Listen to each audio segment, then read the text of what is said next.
Jigsaw! You watch news? No, who is he? He's a serial killer. No, he's not. He's testing us. He wants us to survive this. Saw 2 is one of the most beloved entries in the entire franchise.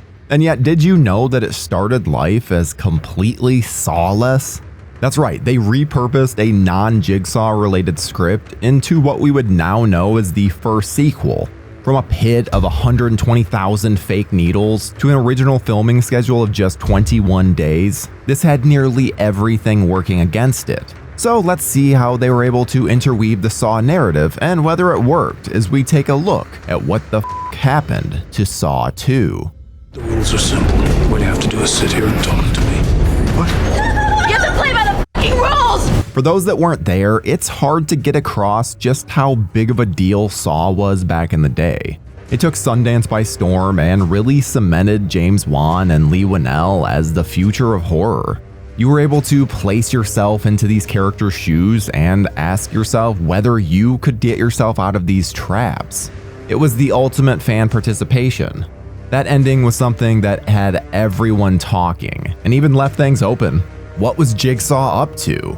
And given its cheap formula, a sequel was almost a given, even had it only minorly succeeded.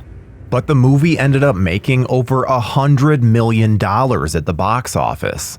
And this journey towards a sequel actually began before the first film was even released. Darren Lynn Bousman had mostly been a production assistant and directed various short films. But when his parents, who were supporting his Hollywood dream, gave him just 1 year till he needed to return home to Kansas or get a real job, Bousman knew that he needed to get his ass into gear. So he wrote his script, The Desperate, which he called a claustrophobic bloodbath set inside a house where people were killing each other off one by one. Bousman sent the script out to anyone who would take it, but also had an unexpected supporter in his corner, the director of photography of Saw, David A. Armstrong. It eventually came across the desk of Greg Hoffman, who was a big fan. He called up Bousman and told him that Twisted Pictures wanted to make The Desperate as their next film. But after Hoffman showed it to his producing partners, Mark Berg and Orrin Cools, there was another fateful phone call. Orrin called Greg and said, "Wait, let's turn The Desperate into Saw 2. Bousman was attached to the Desperate script as a director, but given that he had never directed a full-length feature, the decision makers needed some convincing. Thankfully, the DP of the original was in his corner and Lionsgate exec Peter Block was sold on his pitch, so they agreed to let Bousman direct the film. In order to get the screenplay more in line with the first one and follow along in that universe, one of the original film's writers, Leigh Whannell, did a polish on the script. But just how different was the original script to what we would see on screen? According to Bousman himself, even he has difficulty drawing comparisons between the two. He mostly attributes it to the gritty atmosphere, ultra-violence, and twist ending. So it seems as though Whannell's work on the project is more significant than anyone has ever really let on. The basic framework may have been Bousman's, but Whannell is who provided us so many of the great twists and turns. The story of Saw 2 follows Detective Eric Matthews on his hunt for the notorious Jigsaw killer. But when he finds him, there's a game at play, and he must try and rescue the victims before it's too late. We get plenty of new traps, memorable moments, and even a signature twist that goes down as one of the best of the series. And obviously big spoilers here because we're going to get into the ending a bit.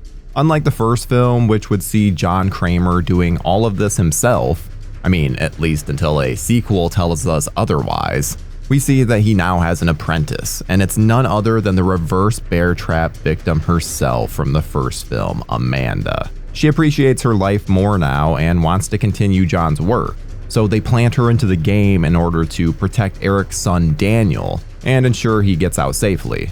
Bringing her back to the series was a stroke of genius and really helps to end the film on a similar note to the original. It leaves the audience going, "Oh, I can't wait to see what they get up to." At least, that's how I take it.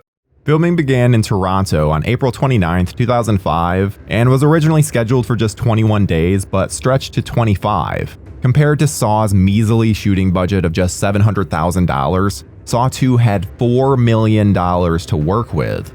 This meant everything needed to be ramped up from the original. So instead of just one room, a la the bathroom, the characters have an entire house to work with. In just 3 weeks, production designer David Hackle built 27 different sets on the soundstage, including a recreation of the original bathroom. Tobin Bell and Shawnee Smith would return, but we'd also see the return of Dina Meyer as Detective Carey. The rest of the cast would be made up of various recognizable faces like Donnie Wahlberg, Frankie G, Lyric Bent, Beverly Mitchell, Eric Knudsen, Manuel Vaugier, and Glenn Plummer. Most of these actors were not given full scripts in hopes of preserving the ending. And while the first Saw got the reputation for its violence, we are often just seeing the aftermath of Jigsaw's games in that one, with a lot of implied gore. But the producers wanted to try something different and instead show the traps from start to finish. This meant an even tougher time with the MPAA, a battle which they mostly won. One of the most stunning feats of the movie involves the needle pit. Taking a total of 120,000 needles, they replaced the needle points with fiber optic tips. This was a process that took 4 people a total of 4 days in order to accomplish. And hilariously, 120,000 still wasn't enough.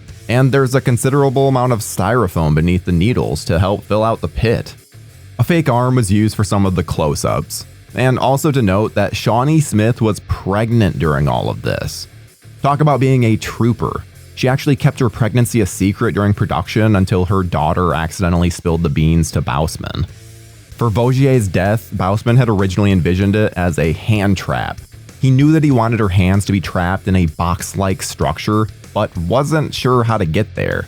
So trap designer David Hackle was tasked with figuring that out. The design they landed on utilized blades that would prevent the character from retracting their hands, once they entered the box, that is.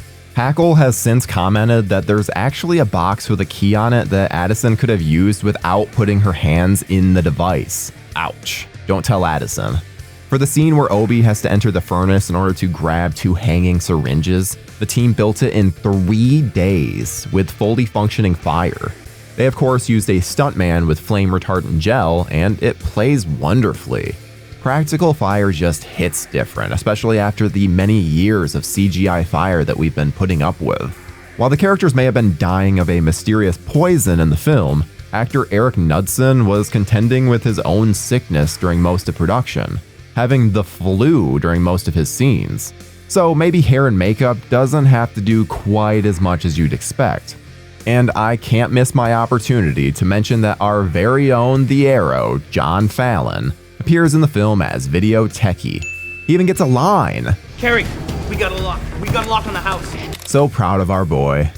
Charlie Clouser returned to score the film, and just like the original, really elevates the material. I will never tire of hearing those signature Saw strings.